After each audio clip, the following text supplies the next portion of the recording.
আজ 31st, অর্থাৎ আজ হলো বছরের শেষ দিন।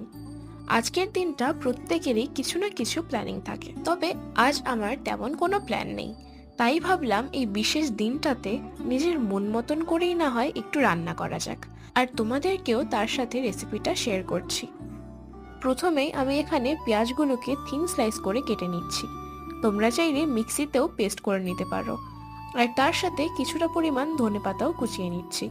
এরপর চিকেনটাকে ম্যারিনেশনের জন্য পেঁয়াজ, হলুদ, লঙ্কা গুঁড়ো, জিরে গুঁড়ো, ফেটিয়ে নেওয়া দই আর এক ছিপি সর্ষের তেল দিয়ে ভালো করে ইনগ্রেডিয়েন্টস গুলোকে মিশাতে হবে। এরপর কড়াইয়ের মধ্যে সামান্য পরিমাণ সর্ষের তেল দিয়ে তার মধ্যে থিন স্লাইস করা পেঁয়াজগুলো দিয়ে ভালো মতন ভাজতে হবে।